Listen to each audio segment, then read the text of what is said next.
கிறிஸ்துவ வாழ்க்கையை குறித்து கடந்த வாரத்தில் எபேசியருக்கு எழுதின நிருபத்திலிருந்து ஒரு சில காரியங்களை நாம் வசனங்களை வாசித்து கிறிஸ்துவ வாழ்க்கை என்பது கர்த்தர் நம்மளை வேர்பிரிக்கிறார், மற்றவர்களைப் போல் ஜீவிப்பதற்காக கர்த்தர் நம்மளை அழைக்கவில்லை, பரிசுத்தவான்களாய் ஜீவிப்பதற்காக கர்த்தர் நம்மளை அழைத்திருக்கிறார்.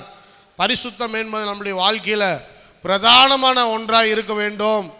அதே போல் மூட நம்பிக்கைகளிலிருந்து மற்ற நம்பிக்கைகளிலிருந்து கர்த்தர் நம்மை வேர்பிரித்து ஆண்டவருடைய சித்தத்தை செய்கிறவர்களாய் கர்த்தர் நம்மை அழைக்கிறார் என்று சொல்லி கடந்த வாரத்தில் அதோடு சேர்த்து இன்னும் கொஞ்சம் காரியத்தை நான் சொன்னேன். அதே போல் பார்க்கும்போது கோபத்திலே பாவம் செய்யாதவர்களாய் நாம் இருக்க வேண்டும். நம்முடைய நாவுகளை அடக்கி நாம் பேசுகிற வார்த்தைகளை கவனத்துடன் பேச வேண்டும். அதே போல் எல்லா விதத்திலும் கம்பேஷனேட் அண்ட் கைண்ட்னஸ், அன்பு செலுத்துகிறவர்களாய், இரக்க குணம் உள்ளவர்களாய், கிறிஸ்து எப்படி அவருடைய சாயலில் நம்மளை படைத்திருக்கிறாரோ அந்த சாயலை வெளிப்படுத்துகிறவர்களாய் இருக்க வேண்டும். உலகத்திலே மன்னிப்பு என்பது கிறிஸ்துவனுடைய கையில் தான் இருக்குது, வேறு யார் கையிலும் கிடையாது. யாரும் மன்னிக்கிறவங்க கிடையாது, நம்ம தான் மன்னிக்கிறவங்க. அதனால தான் கர்த்தர் நம்மளை அவருடைய சாயலில் படைத்து மன்னிக்கிறவங்களாக கர்த்தர் நம்மளை வைத்திருக்கிறார். அதனால் இரக்க குணமுள்ளவர்களாய், மன்னிக்கிறவர்களாய், ஆண்டவருடைய சாயலை மற்றவர்களுக்கு வெளிக்காட்டுகிறவர்களாய் இருக்கிறவர்களே கிறிஸ்தவர்கள். அதுவே கிறிஸ்தவ வாழ்க்கை. அல்லேலூயா. எல்லோரும் நம்மளை பார்த்து பேர் தாங்க கிறிஸ்டின்னு, ஆனால் பண்ணுறதெல்லாம் அவன் உலகத்தானோடய மோசமாக வாழ்ந்துட்டு இருக்கிறான் அப்படின்னு சொல்லக்கூடாது. நம்மளை பார்த்து கிறிஸ்துவை போலவே என்ன பண்ணுறாங்க இவங்க ஜீவிக்கிறாங்க அப்படின்னு சொல்கிறவங்களா இருக்கணும். இன்றைக்கு எபேசியர் 5ஆம் அதிகாரத்தில் பார்த்தீங்கன்னு சொன்னால் கிறிஸ்தவ வாழ்க்கையில் குடும்பத்தில் ஒரு சில காரியங்களை அவர் சொல்கிறாரு. கிறிஸ்துவ வாழ்க்கை என்பது வெளி வாழ்க்கை கிடையாது, சபையில் வாழ்கிற வாழ்க்கை கிடையாது. கிறிஸ்தவ வாழ்க்கை என்பது குடும்பத்துக்குள்ளேயே நம்ம எப்படி இருக்கிறோம் என்பது தான் கிறிஸ்துவ வாழ்க்கை. கிறிஸ்துவை அறியாதவர்கள் குடும்பத்தில் எப்படி இருக்கிறாங்களோ, கிறிஸ்துவை நேசிக்காதவர்கள் தங்கள் குடும்பத்தை எப்படி வழி நடத்துகிறாங்களோ அதை நம்ம முன்மாதிரியாக எடுக்கிறதில்ல. கிறிஸ்துவை நேசிக்கிற நாம், ஆண்டவருடைய பிள்ளைகளாகிய நாம் குடும்பத்துக்குள்ளே எப்படி இருக்கிறோம் அப்படிங்கிறத கர்த்தர் என்ன பண்ணுறாரு, அந்த கிறிஸ்துவ வாழ்க்கையில் குடும்ப வாழ்க்கையில் கர்த்தர் எதிர்நோக்குகிறார். 21ஆம் வசனத்திலிருந்து வாசிங்க. 5ஆம் அதிகாரம் 21ஆம் வசனம். எபேசியர் 5ஆம் அதிகாரம் 21ஆம் வசனத்திலிருந்து. தெய்வ பயத்தோட ஒருவருக்கொருவர் கீழ்ப்படிந்திருங்கள். மனைவிகளே, கர்த்தருக்கு கீழ்ப்படுகிறது போல உங்கள் சொந்த புருஷருக்கும் கீழ்ப்படியுங்கள். கிறிஸ்து சபைக்கு தலையாய் இருக்கிறது போல புருஷனும் மனைவிக்கு தலையாய் இருக்கிறான். அவரே சரீரத்திற்கு இரட்சகராய் இருக்கிறார். ஆகையால் சபையானது கிறிஸ்துவுக்கு கீழ்ப்படுகிறது போல மனைவிகளும் தங்கள் சொந்த புருஷர்களுக்கு எந்த காரியத்திலேயும் கீழ்ப்படிந்திருக்க வேண்டும். 4 வசனத்தில் பார்க்கும்போது நல்லா புரிஞ்சுக்கணும். குடும்பத்தை சபைக்கு ஒப்பிடுகிறார். அதுவும் சபையில் என்ன பண்ணுறாரு, 2 காரியத்தை என்ன பண்ணுறாரு, கணவன் மனைவிக்கு உள்ள உறவு எப்பேற்பட்ட உறவு என்பதை வெளிப்படுத்துவதற்காக, அதை நமக்கு புரிய வைப்பதற்காக என்ன பண்ணுறாரு, சபைக்கும் கிறிஸ்துவுக்கும் உள்ள உறவை ஒரு மாதிரியாக எடுத்து காண்பிக்கிறார். சபை என்பது மணவாட்டி, கிறிஸ்து தான் மணவாளன், மணவாட்டி. சர்ச்சு பிரைடு, அவர் தான் பிரைட் குரூம். 2 பேரும் எப்படி திருமணம் செய்து ஒற்றுமையாக இருக்கிறார்கள், ஒருவராக இருக்கிறார்கள். கிறிஸ்துவையும் சபையும் பிரிக்கவே முடியாது. சபை யாருக்குரியது, ஆண்டவருக்குரியது. அது 10 பேர் இருந்தாலும் சரி, 5 பேர் இருந்தாலும் சரி, 1000 பேர் இருந்தாலும் சரி, 2000 பேர் இருந்தாலும் சரி, சபை என்று சொன்னால் அதற்கு கிறிஸ்துவனுடைய உறவு ரொம்ப முக்கியமான ஒன்று, கிறிஸ்துவனுடைய ஐக்கியம் ரொம்ப முக்கியமான ஒன்று. கிறிஸ்துவையும் சபையையும் என்ன பண்ண முடியாது, பிரிக்கவே முடியாது. அதே போல் கணவன் மனைவிக்குள்ள குடும்பத்தில் இருக்கிற உறவை யாருக்கு ஒப்பிடுகிறார் அப்படின்னு சொன்னால் கிறிஸ்துவுக்கும் சபைக்கும் உள்ள உறவுக்கு ஒப்பிடுகிறார். அதில் சொன்ன ஒரு காரியம், மனைவிகளே கர்த்தருக்கு கீழ்ப்படுகிறது போல உங்கள் சொந்த புருஷருக்கு கீழ்ப்படியுங்கள் அப்படின்னு சொல்ல. முதலாவதாக தேவன் கிறிஸ்துவ வாழ்க்கையில் கணவன் மனைவிக்குள்ள எதிர்பார்க்கிற ஒரு காரியம் என்னன்னு சொன்னால் மனைவிகள் புருஷருக்கு கீழ்ப்படிய வேண்டும். அல்லேலூயா. நிறைய பேருக்கு இந்த சத்தியம் புரிய மாட்டேங்குது. ஏன் புரிய மாட்டேங்குதுன்னு சொன்னால் குடும்பம் என்பதையே இப்போ மாற்றுறாங்க. இன்னைக்கு நேற்று சுப்ரீம் கோர்ட்டோட ஆர்டர் ஒன்று, அது என்னன்னு பார்த்தீங்கன்னு சொன்னால் சுப்ரீம் கோர்ட் குடும்பத்தில் கணவன் மனைவி அப்படிங்கிறத மாற்றிட்டு கணவன் கணவன் மனைவி மனைவி அப்படிங்கிறது கூட குடும்பம் அப்படிங்கிற மாதிரி என்ன பண்ணுது. ஆமாம், சப்போர்ட். ஆதாமுக்கு துணை ஏவாள் தான். ஆதாமுக்கு துணையாக இன்னொரு ஆதாம் இல்லை, ஏவாளுக்கு துணை யார்? ஆதாம் தான். ஏவாளுக்கு இன்னொரு ஏவாள் துணை இல்லை. ஆனால் இன்னைக்கு அப்படியே மாறுது. அதே போல் குடும்பத்துக்குள்ளே இருக்கிற உறவில் ரொம்ப முக்கியமானது ரெண்டு பேரும் ஐக்கியமாக இருக்கணும். கணவனும் மனைவியும் ஐக்கியமாக இருக்கணும் அப்படின்னு சொன்னால் எப்படி சபை கிறிஸ்துவுக்கு கீழ்ப்படுகிறதோ நாம் இயேசு கிறிஸ்துவுக்கு கீழ்ப்படுகிறோம். கிறிஸ்து தான் நமக்கு தலைவர், அவருக்கு தான் நம்ம கீழ்ப்படிஞ்சிருக்கிறோம். அதே போல் குடும்பத்துக்குள்ளே ஐக்கியம் வரணும்னு சொன்னால் மனைவிகள் என்ன பண்ண வேண்டும்? புருஷர்களுக்கு கீழ்ப்படிந்து இருக்க வேண்டும் அப்படின்னு சொன்னார். எங்கே கீழ்ப்படிதல் இல்லையோ அங்கே பிரச்சனைகள் உருவாகும்.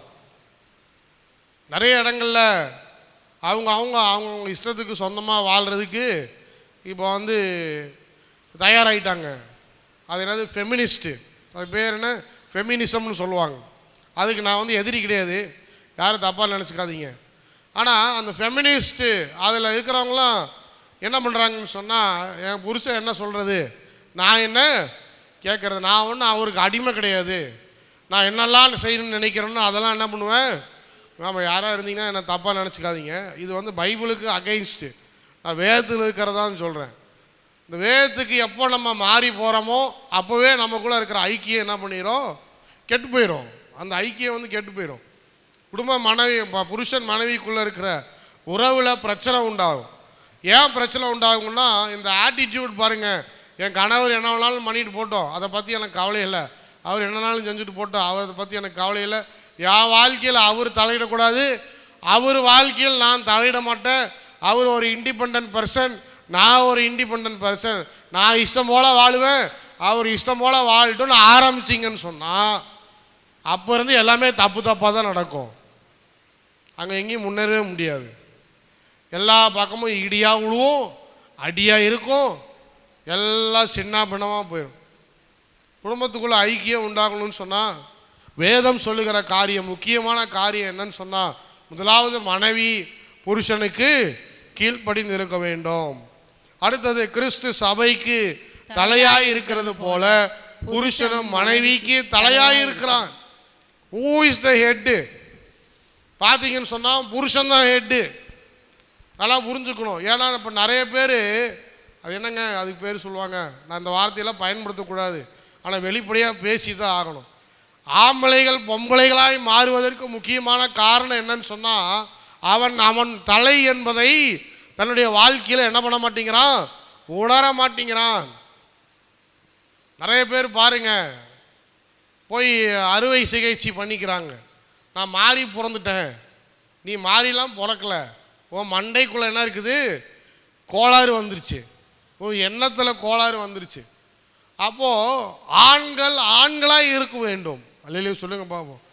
இந்த காலத்துக்கு வந்துட்டோங்க. எப்பேற்பட்ட காலம் பாருங்க, சொல்கிறதுக்கே கஷ்டமாக இருக்குது. எப்பேற்பட்ட காலத்தில் ஜீவிக்கிறோம். ஒரு ஆண் என்னவா இருக்க மாட்டேங்கிறான், ஒரு ஆணாக இருக்க மாட்டேங்கிறான். நிறைய பேர் ஆண் பிள்ளைகளை பெண் பிள்ளைகளை போய் வளர்த்துக்கிறாங்க. ரொம்ப கஷ்டம். ஆண் பிள்ளைகளை என்ன பண்ணுறாங்க? பெண் பிள்ளைகளை போல் வீட்டிலே உட்கார வச்சு வளர்த்திட்டு இருக்கிறாங்க. அப்படி வளர்த்தக்கூடாது. ஆண் பிள்ளைகளை ஆண் பிள்ளைகள் மாதிரி வளர்த்துங்க. அவங்களுடைய ரெஸ்பான்சிபிலிட்டி அவங்க என்ன பண்ணியிருக்கணும்? புரிஞ்சிருக்கணும். ஒரு கடைக்கு போகிறோமா, ஆண் பிள்ளைகளை அனுப்பணும். போப்பா போய் கடையில் போய் சாமானை வாங்கிட்டு வா, கணக்கு வழக்கு பாரு, உட்காந்து வீட்டில் இருக்கிற காரியத்தெல்லாம் செய், காரை க்ளீன் பண்ணு, வண்டியை க்ளீன் பண்ணு, ஐயோ இதெல்லாம் என் பசங்க செய்ய மாட்டாங்க அப்படின்னு சொல்லிட்டு இருந்தீங்கன்னா கடைசியில் அவன் பெண்ணாக மாறிடுவான். ஒரு சில ஆட்கள் என்ன பண்ணுறது, சாப்பாடு செய்கிறதுக்கு ஆமாம் ஆண் பிள்ளைகளை விட்டுட்டு, அது ஒன்றும் தப்பு கிடையாது, கரெக்டு தான். ஆனால் அவன் வீட்லேயே உக்காந்துக்கிட்டு அம்மா அம்மா அம்மான்ட்டு எல்லாத்தையும் பொம்பளைங்க செய்கிற வேலையெல்லாம் அவன் செஞ்சுக்கிட்டு இருந்தானா கடைசியில் அவனுக்கே சந்தேகம் வந்துடும் நாம் யாருன்ட்டு. அப்படி தான் நிறைய பேர் இருக்கிறாங்க. அது மாதிரி அந்த சந்தேகம் வர்றதுக்கு விடக்கூடாது. கிறிஸ்து ஆண்களை என்ன பண்ணுறாரு, குடும்பத்துக்கு தலையாய் வைத்திருக்கிறார். அதனால் பெண்கள் தாழ்ந்து போகணும்னு சொல்லலை, அவங்களும் அவங்களுடைய ரெஸ்பான்சிபிலிட்டியில் இருந்தால் போதும். ஆனால் ஒரு ஆண் நான் தான் குடும்பத்தை நடத்த வேண்டும், நான் தான் குடும்பத்தை நடத்த வேண்டும் என்கிற தைரியமும், கர்த்தர் இந்த குடும்பத்தினுடைய பொறுப்பை என் கையில் தான் கொடுத்திருக்கிறார் அப்படிங்கிற உணர்வோடு செயல்படுகிற ஆண்கள் வேண்டும். அப்படி இருந்தால் தான், அந்த மாதிரி இருந்தால் தான் என்ன பண்ணுறாரு கர்த்தர் இந்த கிறிஸ்துவ வாழ்க்கையில் அவர்களை குடும்ப தலைவர்களாய் கர்த்தர் என்ன பண்ணுறாரு, ஆசீர்வதித்து உயர்த்துகிறவராய் இருக்கிறார். அதே போல் புருஷனும் மனைவிக்கு தலையாக இருக்கிறான், அவரே சரீரத்துக்கும் இரட்சகர். கிறிஸ்து எப்படி தலையாக இருக்கிறாரோ, கிறிஸ்து எப்படி சரீரத்துக்கு இரட்சகராக இருக்கிறாரோ, எப்படி சபைக்கு இரட்சகர் யார், கிறிஸ்துவானவர். நான் ஒரு பாஸ்டர் தான், ஆனால் என்னை காட்டில பெரிய ஹெட்டு யாருன்னு சொன்னால் இயேசு கிறிஸ்து தான். அவரை நம்பி தான் நம்ம என்ன பண்ணுறோம், இந்த சபையை நடத்திட்டு இருக்கிறோம். அதே போல் நம்ம குடும்பங்களிலே ஐக்கியத்தை பலப்படுத்துவதற்காக கிறிஸ்துவ வாழ்க்கையிலே சமாதானத்தோடு இருக்க, சண்டை போடாமல் இருக்க, சட்டி பானையெல்லாம் தூக்கி ஒருத்தர் மாற்றி ஒருத்தர் அடிக்காமல் இருக்க, பொண்டாட்டியை வெளியே துரத்தாமல் இருக்க, பொண்டாட்டி பெல்ட் எடுத்து கணவனை அடிக்காமல் இருக்க, சுற்றி இருக்கிறவங்களாம் நம்மளை பற்றி தப்பாக பேசாமல் இருக்க.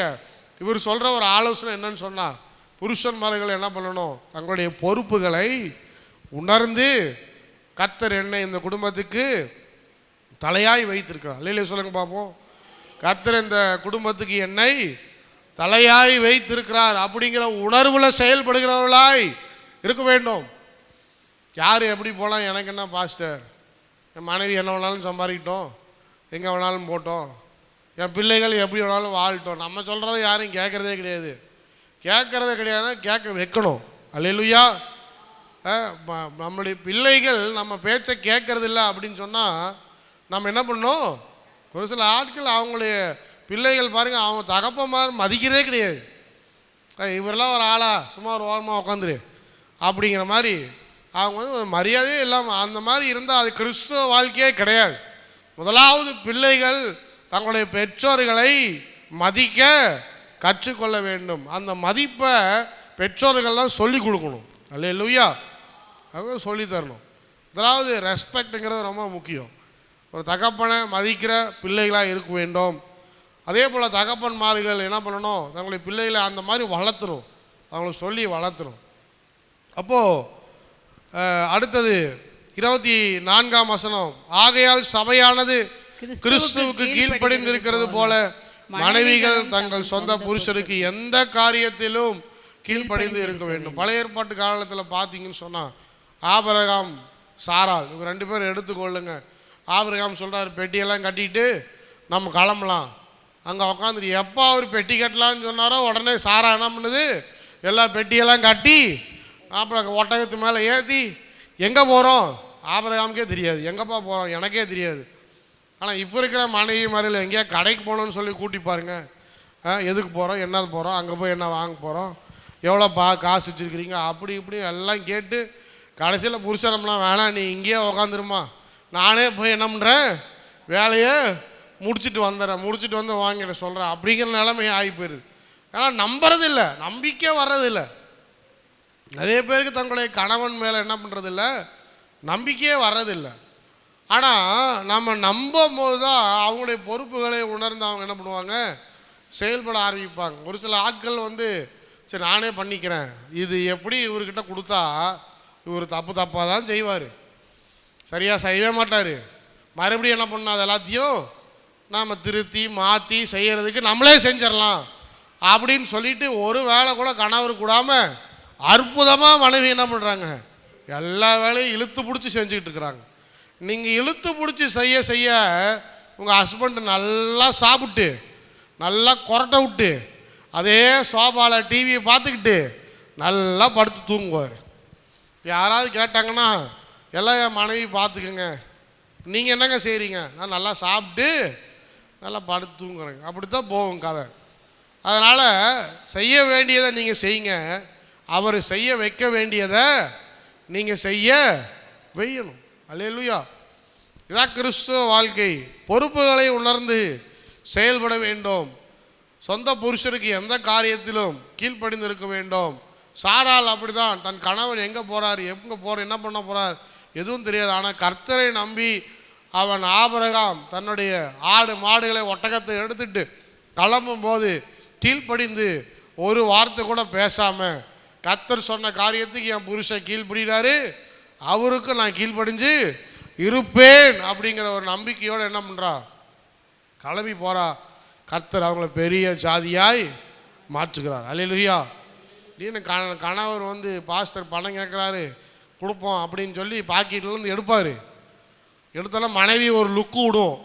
அந்த லுக்கை பார்த்தவொடனே என்ன பண்ணிடுவார், எடுத்த பணத்தை எல்லாத்தையும் உள்ளே வச்சுக்கிட்டு பாஸ்டர் அப்புறம் கூப்பிட்றாங்க பாஸ்டர் உங்களை அப்படின்றார். இப்படித்தான் இருக்குது நம்முடைய கிறிஸ்துவ வாழ்க்கை. ரெண்டு பேருக்குள்ள ஐக்கியம் இல்லை, ரெண்டு பேருக்குள்ள என்ன இல்லை, ஒருத்தருக்கு ஒருத்தர் கீழ்ப்படிதல் இல்லை. அதனால் என்ன பண்ணுறோம், நம்ம தேவன் செய்ய நினைக்கிற காரியங்களை நம்முடைய வாழ்க்கையில் நம்ம செய்ய முடியாமல் இருக்கிறோம்.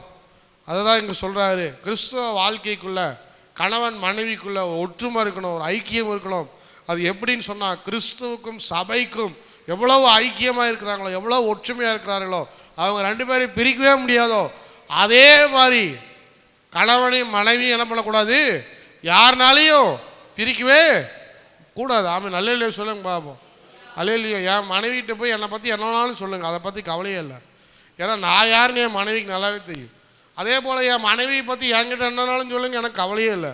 ஏன்னா என் மனைவி யாருன்னு எனக்கு நல்லாவே தெரியும். இது ரெண்டு பேருக்குள்ளே இருக்கிற ஐக்கியம் இல்லைன்னு சொன்னால் வெளியில் இருக்கிறவங்க எல்லாரும் உள்ள புந்து விளாண்டுருப்பாங்க. அல்லேலூயா. வெளியில் இருக்கிற ஆளுங்க என்ன பண்ணுவாங்க, திடீர்னு ஒருத்த வருவான், கொஞ்சம் அப்படியே உசுப்பேற்றி விட்டு போவான், கொஞ்சம் மூட்டி விட்டு போவான், அப்புறம் ரெண்டு பேரும் சண்டை போட்டுருப்பீங்க. திருப்பி அந்த பக்கம் இருந்து ஒருத்தர் வருவான், அவன் கொஞ்சம் மூட்டி விட்டு போவான். இப்படியா வரவன் போகிறவெல்லாம் மூட்டி விட்டு நம்ம ரெண்டு பேருக்குள்ளே என்ன பண்ணிகிட்டு இருப்பாங்க, விளையாண்டுருப்பாங்க. அதனால் சொல்லாரு. அடுத்தது 25ஆம் வசனத்துக்கு போவோம், வாசிங்க. புருஷர்களே, உங்கள் மனைவிகளில் அன்பு கூறுங்கள், அப்படியே கிறிஸ்துவும் சபையில் அன்பு கூர்ந்து தாம் அதை திருவசனத்தை கொண்டு தண்ணீர் முழுக்கினால் சுத்திகரித்து பரிசுத்தமாக்குகிறதற்கும் கரை திரை முதலானவைகள் ஒன்றும் இல்லாமல் பரிசுத்தமும் பிழையற்றதுமான மகிமையுள்ள சபையாக அதை தமக்கு முன் நிறுத்தி கொள்வதற்கும் தம்மைத்தாமே அதற்காக ஒப்பு கொடுத்தார். அடுத்து சொன்னார், புருஷர்மார்கள் அன்பு கூற வேண்டும். முதலாவது மனைவிகள் கீழ்ப்படிய வேண்டும். அடுத்தது புருஷர்மார்கள் அன்பு கூற வேண்டும். கிறிஸ்தவ வாழ்க்கை என்பது கணவன் மனைவிக்குள்ள இருக்கிற உறவு எப்படி இருக்கணும்னு சொன்னால், புருஷன்மார்கள் மனைவியை நேசிக்கிறவர்களாக இருக்க வேண்டும். அல்லேலூயா சொல்லுங்க பார்ப்போம். அல்லேலூயா. எப்படி நேசிக்கிறவங்களா இருக்கணும்? இப்போ நல்ல ஒரு உதாரணத்தை சொல்கிறாரு. சபை எப்பேற்பட்டது?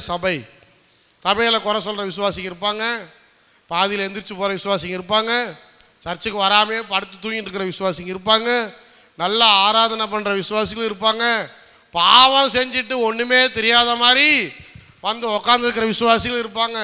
இவைகள் எல்லாவற்றையும் கிறிஸ்துவானவர் என்ன பண்ணுறாரு, எல்லாருடைய கரையும் எல்லாருடைய திரையையும் மாற்றி மன்னித்து அவங்களை வசனத்தினால் சுத்திகரித்து அவர்களை என்ன பண்ணுறாராம், பரிசுத்தமாய் அவர்களை மாற்றி கரை திரை முதலானவைகள் ஒன்றும் இல்லாமல் பரிசுத்தமும் பிழையற்றதுமான மகிமையுள்ள சபையாக அதை தமக்கு முன்பாக நிறுத்தி கொள்வதற்காக என்ன பண்ணுறாரு, அவருடைய முழு வாழ்க்கையே அந்த சபைக்காக ஒப்பு கொடுத்து, சபைக்காக ஜீவனை கொடுத்து, சபைக்காக அடி வாங்கி உத வாங்கி எல்லாம் பண்ணி எப்படியாவது இந்த சபையை என்ன பண்ணணும், பரிசுத்தமாய் நிறுத்த வேண்டும்.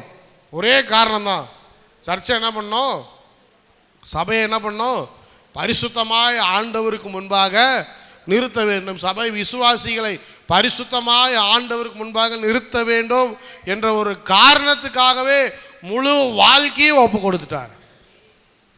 இப்போ புருஷன்மார்கள் மனைவியை நேசிக்கணும்னு சொன்னால் எப்படி நேசிக்கணுமா? கிறிஸ்து எப்படி சபையை நேசிக்கிறாரோ அதே போல் நேசிக்கணுமா? அப்படின்னா என்ன அர்த்தம்? மனைவி எரிச்சல் அடைய தான் செய்யும்.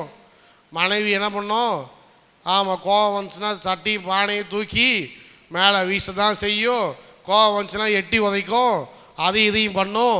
எல்லாத்தையும் தாங்கிட்டு எல்லாத்தையும் மறந்து எல்லாத்தையும் மன்னிச்சு, எப்படி கிறிஸ்து எல்லாவற்றையும் மன்னித்து கடைசியில் பர்ஃபெக்டாக கொண்டு போய் சபையின் விசுவாசிகளை ஆண்டவருக்கு முன்பாக நிறுத்துகிறாரோ அதே போல் எந்த அளவுக்கு அன்பு செலுத்த வேண்டுமா? எல்லா விதமான பிரச்சனைகளையும் போராட்டங்களையும் கஷ்டங்களையும் உபத்திரங்களையும் எல்லாம் மனைவி மூலமாக வர்றது சொல்கிறேன். நான் கிறிஸ்துவுக்காக வர்றது சொல்ல, மனைவி மூலமாக வர பிரச்சனைகள் போராட்டங்கள் கஷ்டங்கள் உபத்திரவங்கள் எல்லாவற்றையும் சகித்து கொண்டு இன்னும் மனைவியை நேசித்து மனைவி மேலே அதையும் இதையும் சொல்லாமல் மனைவியை விட்டு கொடுக்காம தொடர்ந்து எல்லாருக்கும் முன்பாக பர்ஃபெக்டாக நிறுத்துறவன் தான் புருஷன். அல்லேலூயா சொல்லுங்க பார்ப்போம். அல்லேலூயா. சோறில் உப்பு இல்லைனாலும் என்ன சொல்லணும்? என்ன அருமையான ஒரு சாப்பாடு. இதாங்க ஆண்டவர் எதிர்பார்க்குற கிறிஸ்துவ வாழ்க்கை. அல்லேலூயா சொல்லுங்க பார்ப்போம். அல்லேலூயா சொல்லுங்க பார்ப்போம். அங்கே சோறில் உப்பு இல்லைனாலும் காரம் இல்லைனாலும் அப்புறம் நாயை பேயன்னு சொல்லிட்டு என்னடி சமைக்கிற அப்படின்னு சொல்லிட்டு யார் கிறிஸ்துவ வாழ்க்கையில் தூக்கி வீசுகிற விசுவாசிகள் இருக்கிறாங்க. இங்கே அல்லேலூயா ஆமேன் ஓசன்னா போட்டுட்டு வீட்டில் போய் சாப்பாட்டுக்கு ஃபைட்டு. ஆனால் இங்கே என்ன சொல்கிறாரு? நீ இல்லைன்னா நீ போட்டு அட்ஜஸ்ட் பண்ணிக்க. அதான் உப்பு தான் தனியாக கொடுக்குறாங்களே, எல்லாரும் வீட்லேயும் உப்பு இருக்குது, எவ்வளோ வேணாலும் போட்டுக்க. காரம் இல்லையா? அது என்னது? நம்ம சர்ச்சுக்கு ஒரு பாஸ்டர் வந்தார், அந்த ஜேசன் அவர் பேர், அவர் ஸ்ரீலங்காக்காரர். அவர் ரொம்ப காரசாரமாக சாப்பிடுவார். அப்படியே மிளகா ஸ்ரீலங்காவில் அந்த இந்த மிளகா, அது பேர் என்ன, பச்சை மிளகா. ஒரு விதத்தில் ஒரு விதமான பச்சை மிளகா இருக்குது. அந்த பச்சை மிளகாயில் ஊறுகாய் செய்வாங்களாம். அதை சாப்பிட்டு வளர்ந்த மனுஷன். ஆனால் அவர் கல்யாணம் பண்ண மனைவி பார்த்தீங்கன்னு சொன்னால் டோட்டல் ஜீரோ. நம்ம மனைவியாவது ஏதோ கொஞ்சம் போடுது உள்ள, அது சுத்தமாக ஒன்றுமே போடாது. இவர் என்ன பண்ணார்? ஒரு முறை எங்களை சாப்பாடு கூப்பிட்டார். சரி, நானும் சாப்பாட்டுக்கு போயிட்டேன். இப்போ கொஞ்சம் சாப்பாட்டில் எல்லாத்தையும் வைக்கிறாங்க, சாப்பாடு சூப்பு அது என்ன காய்கறிகள் பழங்கள் எல்லாம் வச்சுட்டேன்.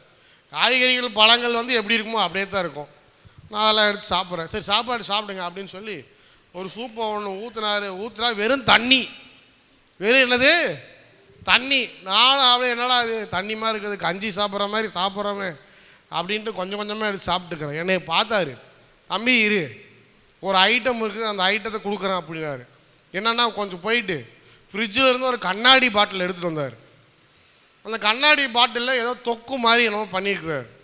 அதில் பார்த்திங்கன்னா காய்கறி வெஜிடபிள் அப்புறம் மிளகா என்னென்னமோ போட்டு நம்ம ஊறுகாய் மாதிரி இருக்குது பார்க்குறதுக்கு, ஆனால் ஒரு எசன்ஸோடு இருக்குது. அப்புறம் என்ன பண்ணார், அதிலேருந்து ஒரு 2 ஸ்பூனை எடுத்து இந்த சூப்புக்குள்ளே போடு அப்படின்னாரு. 2 ஸ்பூனை எடுத்து அந்த சூப்புக்குள்ளே போட்டதுக்கப்புறம் அதை கலக்குன்னார். உடனே அதை கலக்கிட்டு அதை எடுத்து சாப்பிட்டா நம்ம குழம்பு டேஸ்ட்டு. அப்புறம் என்ன பண்ணியிருக்கிறாரு மனுஷன், மனைவியோட தன்மையை புரிஞ்சு அவரே ஒரு ஐட்டத்தை ரெடி பண்ணி எப்போல்லாம் வேணுமோ அப்போல்லாம் என்ன பண்ணிக்கிறது, அந்த சூப்புக்குள்ளே உள்ளே போட்டு ஒரு கலக்கி அதில் உள்ளே போட்டு ஒரு குடிச்சிட்டு போயிடுறாரு. அப்போ தான் யோசனை பண்ண, மனைவி எந்த அளவுக்கு நேசிக்கிற ஒரு மனுஷனாக இருக்கிறாரு பாருங்க அப்படின்னு சொல்லி. அப்போது இப்படி தான் என்ன பண்ணோம், நம்ம ஒரு சில நேரங்களில் என்ன பண்ண முடியாது, கரை திரை முதலானவைகள் இருந்தாலும் அவைகளை எல்லாவற்றையும் மாற்றி பழுதற்ற ஒரு சபையாக கிறிஸ்து எப்படி சபைக்காக தன்னுடைய முழு வாழ்க்கையே ஒப்பு கொடுத்தாரோ அதே போல் ஒரு கணவன் என்ன செய்ய வேண்டும், தன்னுடைய மனைவிக்காக தப்பு செஞ்சால் மன்னிக்கிறவங்களா இருக்கணும், கோபம் வந்தால் மறக்கிறவங்களா இருக்கணும், அதை பண்ணணும் இதை பண்ணணும், எதையாவது பண்ணி எதையாவது காப்பாற்றி கடைசியில் கொண்டு போய் ஆண்டவருக்கு முன்பாக நிற்கும்போது எப்படி பர்ஃபெக்டாக கிறிஸ்துவானவர் நம்மளை கொண்டு போய் நிறுத்துகிறாரோ அதே போல் வெளியே இருக்கிற ஆட்கள் நம்மளுடைய வாழ்க்கையை பார்க்கும்போது, கிறிஸ்தவர்களாகிய நாம வாழுகிற வாழ்க்கையை பார்க்கும்போது, கணவன் மனைவிக்குள்ளே இருக்கிற ஐக்கியத்தை பார்க்கும்போது, அடா அடா அடா என்னடா ஒரு கப்புல்ஸ் இவங்க, என்ன அன்பாக இருக்கிறாங்க, என்ன ஐக்கியமாக இருக்கிறாங்க, ரெண்டு பேருக்குள்ளே இருக்கிற அன்பு இருக்குது, ஆஹா ஓஹோ அப்படின்னு சொல்லி என்ன பண்ணோம் சொல்லுங்க அப்படின்னு என்ன சொன்னோம் எல்லாரும் பார்த்து பொறாம பண்ணணும். இருந்தா இவங்கள மாதிரி இருக்கணும்ப்பா அப்படின்னு சொல்லி என்ன பண்ணோம் எல்லாரும் என்ன பண்ணோம். இதில் பொறாமப்படுறது தப்பு கிடையாது. இருந்தால் இவங்கள மாதிரி இருக்கணும், இதுதான் ஜோடி பொருத்தம்னு சொல்கிறது அப்படின்னு என்ன சொல்லணும். பார்த்து நம்மளை பார்த்து பொறாமப்படுற அளவுக்கு ரெண்டு பேருக்குள்ளே இருக்கிற ஐக்கியம் உறுதியாக இருக்க வேண்டும். அல்லேலூயா சொல்லுங்க பாப்போம். அல்லேலூயா. இன்னைக்கு அப்படியே தலைகளாக மாறி இன்றைக்கி குடும்ப நல கோர்ட்டில் போனீங்கன்னு சொன்னால் நிறைய கேஸ் எங்கேருந்து வருது, சர்ச்சிலேருந்து தான் வருது. ரொம்ப ஒரு மோசமான ஒரு சூழ்நிலை தான். ஆண்டவர் என்ன பண்ணணும், இது எல்லாத்தையும் மாற்றணும், குடும்ப நிலைமைகளெல்லாம் மாற்றணும். ஏன்னு சொன்னால் இன்றைக்கி முதலாவது நம்ம போய் நிற்கிறோம், நம்மளை பார்த்து அவங்க கேட்குறாங்க நீங்கள் கிறிஸ்தவங்களான்னு கேட்குறாங்க. ஆமாங்க நாங்கள் கிறிஸ்தவம் தான். அப்போ இயேசுவை விசுவாசிக்கிறவங்களால் ஏன் ஒற்றுமையாக வாழ முடியலன்னு கேட்கும்போது நம்முடைய உள்ளத்தில் நம்மளுடைய தலை குனிவு, எல்லாருக்கும் முன்பாக நம்மளுடைய தலை மட்டும் குனிறதில்ல, அங்கே கிறிஸ்துவும் சேர்ந்து அவருடைய நாமமும் சேர்ந்து என்ன பண்ணுது, கீழே குனியுது. அந்த நிலைமைக்கு போகக்கூடாது. அதனால் ரெண்டு பேருக்குள்ள இருக்கிற ஐக்கியத்தை உறுதிப்படுத்த வேண்டும். என்ன பிரச்சனையாக இருந்தாலும் மன்னிக்கிற சுபாவத்தோடு ஒருவரை ஒருவர் மன்னித்து ஒருவருக்காக ஒருவர் என்ன பண்ணோம், விட்டு கொடுத்து வாழ பழக வேண்டும். அல்லேலூயா. ஒருத்தர் 60வது திருமண நாளை கொண்டாடுறாரு. அவருக்கு வயசு 85, 25 வயசில் கல்யாணம் பண்ணிக்கிறாரு. நேற்று எத்தனாவது திருமண நாளை கொண்டாடுறாரு, 60வது திருமண நாள். அப்புறம் எல்லாரும் கேட்டாங்க, இந்த 60 வருஷமாக எப்படிங்க ஒரே மனைவி கூட இவ்வளோ நாள் வாழ்ந்துட்டுருக்கீங்க. அவர் சொன்னாராம், என் மனைவி என்ன பண்ணாலும் அப்படியே இந்த காதில் வாங்கி, ஆமாம் இந்த காதில் விட்டுட்டு எப்படி நான் கல்யாணம் பண்ணும்போது நேசிச்சனோ அதே மாதிரி இன்னைக்கு வரைக்கும் என்ன பண்ணிட்டு இருக்கிறேன், நேசிச்சுட்டு தான் இருக்கிறேன். அதுக்காக என் மனைவி ரொம்ப பர்ஃபெக்ட்லாம் சொல்ல முடியாது, அது பண்ணுற வேலையெல்லாம் பண்ணிட்டு தான் இருக்கும்.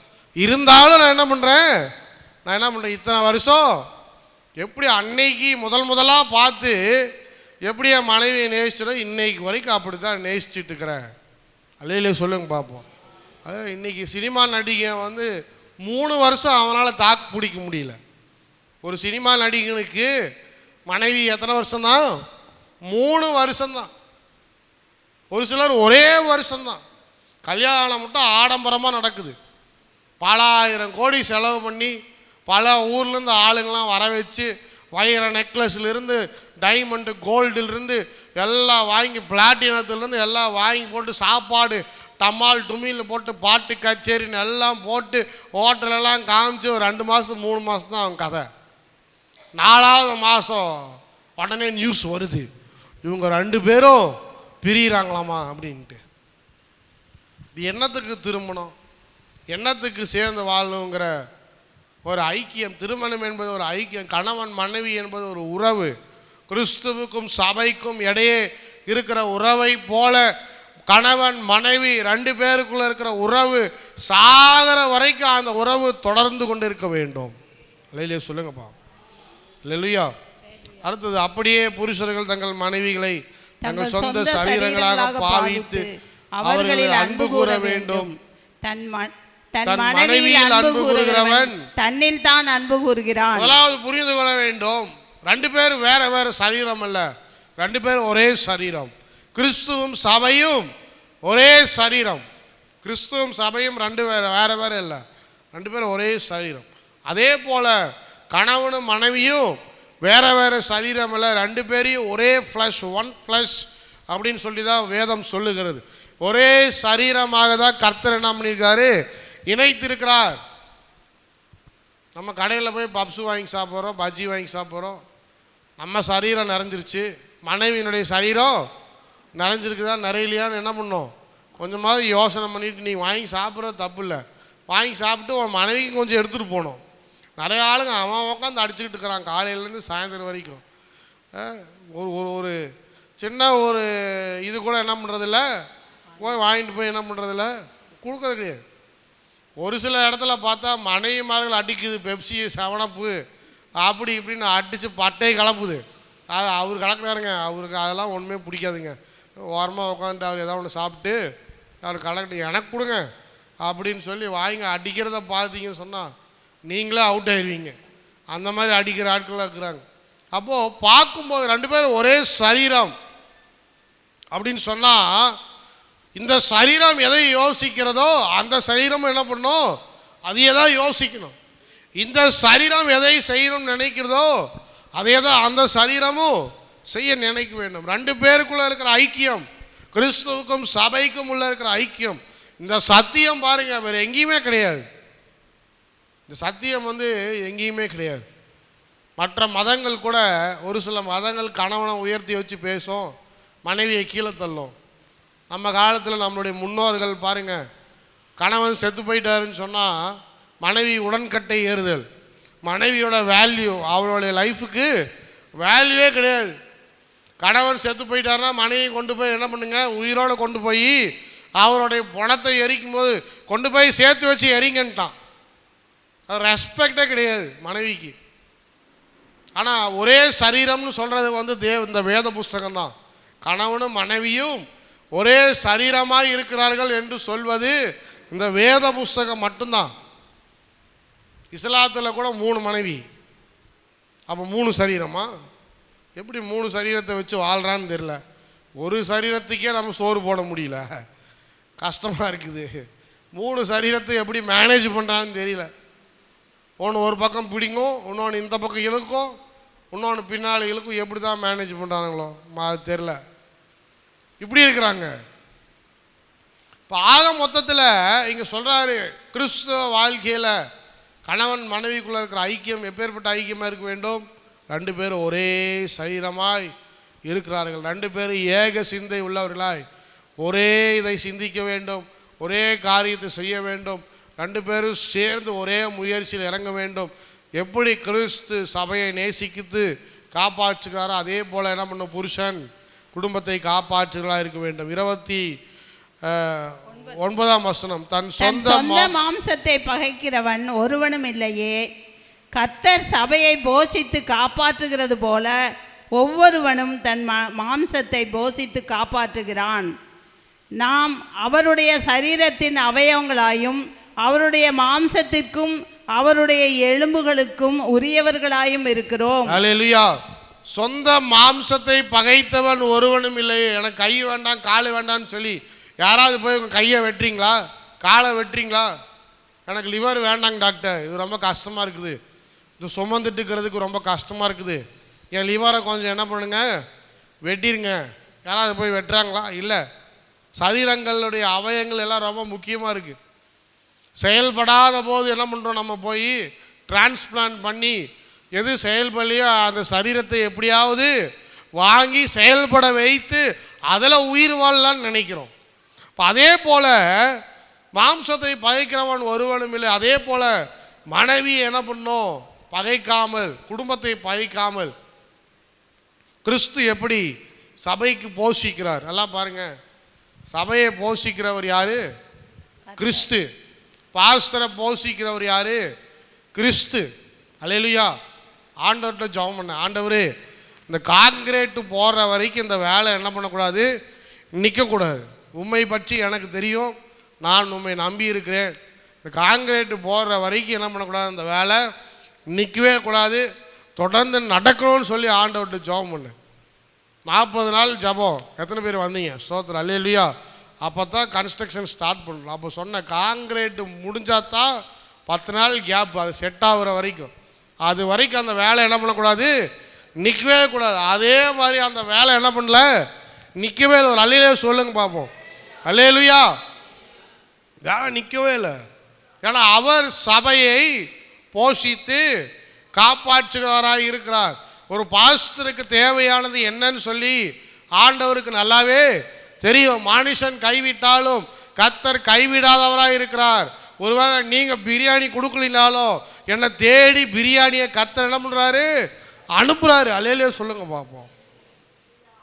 மட்டன் ஆனாலும் சரி, சிக்கன் ஆனாலும் சரி, நாட்டுக்கோழி ஆனாலும் சரி, அது என்ன கறி, தலைக்கறி, அதெல்லாம் என் மனைவியோட ஐட்டம், நம்ம ஐட்டம் கிடையாது. நான் அதெல்லாம் சாப்பிட்றதில்ல. தடல் கறி, தலைக்கறி, குடல் கறி இதெல்லாம் சாப்பிட்டு அவங்க பழகிட்டாங்க. நம்மளை விட இப்போ அவங்க தான் பட்டாசு கிளப்பிட்டு இருக்கிறாங்க. எந்த தலைக்கறி ஆனாலும் குடல் கறி ஆனாலும் எதையும் விடுறதில்லை. ஸ்தோத்திரம். அந்த சரீரம் சாப்பிட்டாலே நம்ம திருப்தி ஆயிடுது. ஸ்தோத்திரம்.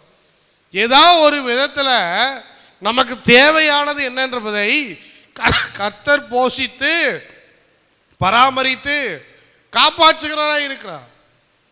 ஒரு டிக்கெட் வேணாம் ஆண்டவரே, இந்த மாதிரி பிரச்சனை,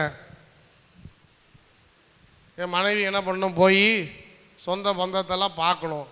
இப்போ அவங்களும் வந்து என்னப்பா பார்க்க மாட்டிங்களா அப்படின்னு அவங்களுக்கும் ஒரு வருத்தம் இருக்கும். ஏதாவது ஒரு வகையில் ஒரு காக்காவுக்கு ஒரு எலியாவுக்கு ஒரு காக்காவை கொடுத்து போஷித்தது போல் என்ன பண்ணுங்க, எப்படியாவது ஒரு டிக்கெட்டை கொடுங்க. டிக்கெட்டு கொடுக்குறாரு ஆண்டவர். அல்லேலூயா சொல்லுங்க பார்ப்போம். அல்லேலூயா. இந்த டிக்கெட் இல்லாமல் எத்தனை பேர் இருக்கிறான்னு தெரியுமா? கர்த்தர் எனக்கு டிக்கெட் கொடுக்குறாரு. நீ போ பிரசங்கம் பண்ணு, அல்லேலூயா, நீ போ ஊழியம் செய்யு. கர்த்தர் எனக்கு போஷிக்கிறார். எப்படி போஷிக்கிறாரு அது ஆண்டவர்கிட்ட தெரியும். அல்லேலூயா. நிறைய விசுவாசி எங்கேருந்து பாஸ்டர் உங்களுக்கு பணம் வருது அப்படின்னு கேட்டிங்கன்னா, நீங்கள் போய் லோன் கொடுக்குறவன்ட்டு கேட்டு பாருங்கள். இன்னும் லோன் தராமல் உட்காந்துருக்குறான். பேங்கை சுற்றி சுற்றி பார்த்துட்டு இருக்கிறான். என்னங்க ஒன்றையுமே காண உள்ள அப்படிங்கிறான். ஏதாவது இருந்தால் தானே காட்ட முடியும். சுற்றி சுற்றி பார்த்துட்டே இருக்கிறான். உங்களுக்கு எப்படி லோன் தரது? அங்கே ஒரு போர்டு மாட்டி வச்சுருக்கணும் பாருங்கள். அதுக்கு தான் மாட்டி வச்சுருக்கிறேன். ஏன்னா பாஸ்டர் இப்படிலாம் இறங்கிட்டாரா ஒரு ஆச்சரியமாக இருக்கும் உங்களுக்கு. ஒரு போர்டு அங்கே மாட்டி வச்சுருக்கிறேன். லோன்காரனுக்காக ஒரு போர்டு மாட்டி வச்சுருக்கு. நீ கொடுத்தா கொடு காட்டிப்போ. என்கிட்ட இருக்கிறதா என்ன பண்ண முடியும், காட்ட முடியும். இல்லாத ஸ்டேட்மெண்ட்டுக்கு நான் எங்கே போவேன்? நான் கேட்குற அமௌண்ட் கொடுத்தா கொடு காட்டிப்போ. எனக்கு ஆண்டவர் எப்படியோ கொடுப்பார். சரி இருங்க, வெயிட் பண்ணுங்க, பேசிட்டு ஏதாவது பண்ணிக்கலாம் இருங்க அப்படிங்கிறான். அப்போது லோன் கொடுக்குறவங்க கூட உள்ள திறந்து பார்க்குறான், என்னையா ஒன்றையும் காணோம். ஆனால் கட்டணம் மட்டும் எலும்பு, அது அப்படித்தான் எலும்பும். இதுதான் கிறிஸ்தவ வாழ்க்கை. ஒரு அல்லேலூயா சொல்லுங்க பார்ப்போம். அல்லேலூயா. உங்களுடைய வாழ்க்கை அப்படித்தான். ஆண்டவரை விசுவாசிக்கும் போது பைபிள் என்ன சொல்லுது? காற்றையும் காண மாட்டீர்கள், மழையையும் என்ன பண்ண மாட்டீங்க, பார்க்க மாட்டீங்க, ஆனால் வாய்க்கால்கள் எல்லாம். இது யாருடைய வாக்குத்தத்த வசனம் தெரியுமா? என்னுடைய வாக்குத்தத்த வசனம். நியூ இயர் சர்வீஸில் இதே ஸ்டேஜில் இதே வாக்குத்தத்த அட்டை எடுத்து உங்களுக்கு முன்னாடி படித்த யாருக்கு என்ன அது நீங்கள் யோசிச்சிங்களோ பார்த்தீங்களோ கேட்டிங்களோ தெரியல. இதுதான் வாக்குத்தத்த வசனம் எனக்கு. ஸ்தோத்திரம். அது நடக்குது. அல்லேலூயா. அதுதான் வாக்குத்தத்த வசனம், அது நடக்குது. நிறைய பேர் நீங்கள் படிச்சிருக்க மாட்டீங்க, இன்டர்வியூக்கு போவீங்க, என்னங்க சர்டிஃபிகேட்டில் ஒன்றும் இல்லை, மார்க்கெல்லாம் ஒன்றும் இல்லை, அது இல்லை இது இல்லை, எதுவுமே இல்லை. எக்ஸ்பீரியன்ஸ் இருக்குதா, அது இருக்குதா, இது இருக்குதா, இங்கிலீஷ் பேச தெரியுமா, ஹிந்தி பேச தெரியுமா, தமிழ் பேச தெரியுமா? எனக்கு எதுவுமே பேச தெரியாதுயா. நான் பேசுகிறதே பெரிய விஷயம், இதில் வேற நீ என்னென்னமோ கேட்டுக்கிற. அப்போ தான் சொல்லுவான், ஒன்றுமே இல்லையே. ஒன்றும் இல்லைனாலும் இதுக்கு தகுதியான ஆள் நான் தான். அல்லேலூயா. வேலை கொடுக்கலையா கர்த்தர் கொடுப்பாரு நிச்சயமாக. அல்லேலூயா. எக்ஸ்பீரியன்ஸ் இல்லை, அது இல்லை, இது இல்லை, எது இல்லைனாலும் கர்த்தர் செய்யணும்னு நினச்சா போஷித்து பராமரித்து காப்பாற்றுகிறவர். சபையை போஷித்து பராமரித்து காப்பாற்றுகிறவர் யாருன்னு சொன்னால் கிறிஸ்து. ஒவ்வொரு நாளும் ஊழியக்காரங்க முட்டி போட்டு ஆண்டவரே இந்த விசுவாசியை தாரும் அந்த விசுவாசியை தாருன்னு ஜெபிக்கிறது இல்லை. ஏன்னா அந்த விசுவாசி கொஞ்ச நாள் இருக்கும், அப்புறம் போயிடும். ஒன்று டிரான்ஸ்ஃபர் ஆகி போயிடுவாங்க, இல்லைன்னா அதிகமாக ஆசீர்வதித்து அமெரிக்கா ஆஸ்திரேலியான்னு போய் செட்டில் ஆயிடுவாங்க. அதுக்கப்புறம் பாஸ்டரை மறந்துடுவாங்க. ஆனால் ஒரு பாஸ்டர் என்னன்னு ஜெபம் பண்ணுறாருன்னா, ஆண்டவரே சபையை போஷித்து பராமரித்து காப்பாற்றுகிற கிறிஸ்துவாகிய நீர். யார் மூலமாவது எந்த மூலமாவது எந்த விசுவாசியோ, ஒரு ஆட்டோ ஓட்டுறவனோ, பஜ்ஜி பவண்டா போட்டு ரோட்டில் குடிசை வச்சுருக்கிறவனோ, யாரோ ஒருத்தன் ஆண்டவரே இந்த தேவையை சந்திக்க உதவி செய்ய கர்த்தர் கண்டிப்பாக சந்திக்கிறார். கர்த்தர் கண்டிப்பாக நடத்துகிறார். அதே போல தான் நம்முடைய வாழ்க்கையிலும் கணவன் என்ன பண்ணோம், குடும்பத்துக்காக போஷித்து பராமரித்து காப்பாற்றுகிறவனாக இருக்க வேண்டும். முதலாவது சம்பளம். நல்லா பாருங்கள், பைபிள் சொல்கிற காரியம். மனைவிகள் சம்பாதிக்கலாம், எவ்வளோ வேணாலும் சம்பாதிக்கலாம், கணவனை விட அதிகமாகவும் சம்பாதிக்கலாம், அதை பற்றி கவலையே இல்லை. ஆனால் பைபிள் சொல்லுது, என்ன சொல்லுதுன்னா, கிறிஸ்துவ வாழ்க்கையில் கணவன் மனைவிக்குள்ளே இருக்கிற உறவில் கண்டிப்பாக கணவன்மார்கள் சம்பாதித்து குடும்பத்தை போஷிக்கிறவர்களாய் இருக்க வேண்டும். மனைவியின் சம்பளத்தில் வாழுகிறவர்களாக இருக்கக்கூடாது. மனைவி மட்டும் சம்பாதிக்கட்டும் அப்படின்னு சொல்லிட்டு வீட்டில் சும்மா உட்காரவங்களாம் இருக்கக்கூடாது. இருந்தோன்னு சொன்னால் நம்ம ஐக்கியத்துக்குள்ள பிரச்சனைகள் வரும். நம்ம ஐக்கியத்துக்குள்ள சின்ன சின்ன முறுமுறுப்புகள் வர ஆரம்பிக்கும். அதனால் ஒரு குடும்பத்துக்கு போஷிக்க வேண்டிய கடமையை கர்த்தர் யார் கையில் ஒப்பு கொடுத்துருக்கிறாருன்னு சொன்னால், புருஷனுடைய கையில் கர்த்தர் ஒப்பு கொடுத்துருக்கிறார். என்ன வேணாலும் செய்யலாம், சின்ன வேலையாக இருக்கலாம், பெரிய வேலையாக இருக்கலாம், ஏதாவது ஒரு வேலையில் குடும்பத்துக்கு உண்டான ஆகாரத்தை கொண்டு வந்து சேர்க்கிறவன் புருஷனாக இருக்க வேண்டும். அதான் வேத புஸ்தகம் சொல்லுகிறது. நிறைய பேருக்கு இன்றைக்கி அப்படியே மாறிடுச்சு. வெளிநாட்டில் பாருங்கள், நிறைய பேர் மனைவி நல்லா சம்பாதிக்கிறாங்க, ஹஸ்பண்டு வீட்டு வேலையெல்லாம் செஞ்சுக்கிட்டு கொண்டு போய் ஸ்கூலில் பிள்ளைகளை விடுறது, மனைவியும் கொண்டு போய் ஆஃபீஸில் விடுறது, அப்புறம் மறுபடியும் என்ன பண்ணுறது, மறுபடியும் ஸ்கூல்லேருந்து கூட்டிகிட்டு வர்றது, ஆஃபீஸ்லேருந்து கூட்டிகிட்டு வர்றது, இதுதான் இவருக்கு வேலை. இப்படி இருக்கிறாங்க. என்ன ஆகும்? பிரச்சனைகள் வரும், கஷ்டங்கள் வரும், வேதனைகள் வரும். மனைவிகள் கீழ்ப்படியாமல் போகிறதுக்கு முக்கியமான காரணமே இதுதான். இது அப்படியே ரிவர்ஸு. கிறிஸ்து எப்படி தலையாக வச்சுருக்கிறாரோ அந்த தலை வாழா மாறிடுச்சு. இன்னொரு தலை என்ன பண்ணிடுச்சு, பக்கத்துலேயே எழும்பிடுச்சு. எழும்பி என்ன பண்ணுது, இந்த தலையை போட்டு நசுக்கு நசுக்கு நசுக்கு நசுக்கு நசுக்குது. இந்த தலையை என்ன பண்ணிடுச்சு, வேறு வழியே இல்லாமல் எல்லாத்தையும் ஒப்பு கொடுத்துட்டு ஏன்னா ஆளை விட்றா சாமி அப்படின்ட்டு வாழ ஆரம்பிச்சிருச்சு. அப்போ இப்படி இருக்கக்கூடாது. கணவன் என்ன பண்ணோம், மனைவி எவ்வளோ நாள் சம்பாதிக்கலாம், கணவனை காட்டில் அதிகமாக சம்பாதிக்கலாம், அதை பற்றி கவலையே இல்லை. இப்போ அவங்களுக்கு நல்ல தகுதிக்கு அவங்களுக்குள்ள படிப்புக்கு கணவன் சம்பாதிக்கிறத காட்டில் 2 மடங்கு 3 மடங்கு 4 மடங்கு கூட சம்பாதிக்கலாம். ஆனால் அந்த சம்பாதிச்ச காசை கொண்டு வந்து கணவன் சம்பாதிக்கிறதோட கொண்டு போய் என்ன பண்ணிடணும், சேர்த்திடணும். ஒரு அல்லையிலே சொல்லுங்க பார்ப்போம். நிறைய புருஷன் மனைவி 2 பேரும் சேர்ந்து ஒரே அக்கௌண்ட் வச்சுருக்கிறாங்க. இதுதான் ஒரே சரீரத்துக்கு அடையாளம். அல்லேலுயா, அல்லேலுயா சொல்லுங்க பார்ப்போம். அல்லேலுயா. எங்கள் சொந்தக்காரர் ஒருத்தர் பாஸ்டர் இருக்கார். அவர் செல்ஃபோன் வாங்கணும்னு சொன்னார், என்னை கூட்டிகிட்டு போனார். இப்போ பாப்பாரா என்னன்னு தெரில, ஸ்தோத்திரம். கூட்டிகிட்டு போயிட்டு நானும் போனேன். அவர் இந்த டெபிட் கார்டு ஏதோ ஒரு கார்டு வச்சுருக்கிறார். அந்த கார்டில் ஸ்வைப் பண்ணிக்கலாம். அப்போ ஸ்வைப் பண்ணிவிட்டு மாதம் மாதம் என்ன பண்ணிட்டோம், அவங்க பணம் எடுத்துக்கிட்டோம் அப்படின்னு சொல்லிட்டு நாங்களும் போய் ஸ்வைப் பண்ணிக்கிட்டே இருக்கிறோம். டிக்ளைன் டிக்ளைன் டிக்ளைன்னே வருது. அவரு 2-3 கார்டை எடுத்து நம்ம 2 கார்டையும் மாற்றி மாற்றி தேய்ச்சி பார்க்குறாரு. அங்கே என்ன பண்ணல, அங்கே அக்செப்டே ஆகலை. நாங்களும் யோசிக்கிறோம், என்னடா அக்கௌண்ட்லேயும் பணம் இருக்குது, கார்டு ஆக்டிவாக தான் இருக்குது, எல்லாம் நல்லா தான் இருக்குது, ஆனால் பணம் மட்டும் அவனுக்கு போக மாட்டேங்குது. அப்புறம் கடைசியில் அந்த கடைக்காரன் யோசிச்சுட்டு அவன் கேட்டான், சார் இது ஜாயிண்ட் அக்கௌண்ட்டான்னு கேட்டான். அப்போ தான் அவர் சொல்லுவார், ஆமாங்க இது ஜாயிண்ட் அக்கௌண்ட்டு. ஜாயிண்ட் அக்கௌண்ட்னா என்ன பண்ண முடியாது, உங்கள் கார்டை யூஸ் பண்ண முடியாது, போய் வித்ட்ரா பண்ணிவிட்டு வாங்க போங்க அப்படின்ட்டான். அப்போ தான் நானும் அவரை பார்த்து கேட்குறேன், ஓ இது ஜாயிண்ட் அக்கௌண்ட்டா அப்படின்ட்டு. அப்போ மனைவிக்கு தெரியாமல் நீங்கள் செல்ஃபோன் கூட என்ன பண்ண முடியாது, ஜாயிண்ட் அக்கௌண்ட் மூலமாக வாங்க முடியாது. ஆனால் இருந்தாலும் ஜாயிண்ட் அக்கௌண்ட் வச்சுருக்கிறாரு பாருங்கள். அவரு தான் மனைவியை நேசிக்கிறவர். அல்லேலூயா.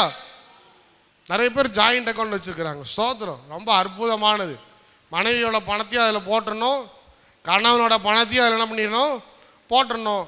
மனைவிக்கு தெரியாமல் கணவனால் செலவு பண்ண முடியாது, கணவனுக்கு தெரியாமல் மனைவியால் செலவு பண்ண முடியாது. ரொம்ப அற்புதமான ஒரு காரியம். அதில் பாருங்க, அதில் உண்மையாக இருக்கிறவங்க, அதில் உறுதியாக இருக்கிறவங்க, அவங்களுக்கு பிரச்சனையே வராது. நல்லா தெரியும் எனக்கு, அவங்களுக்கு பிரச்சனையே வராது, எந்த பிரச்சனையும் வராது.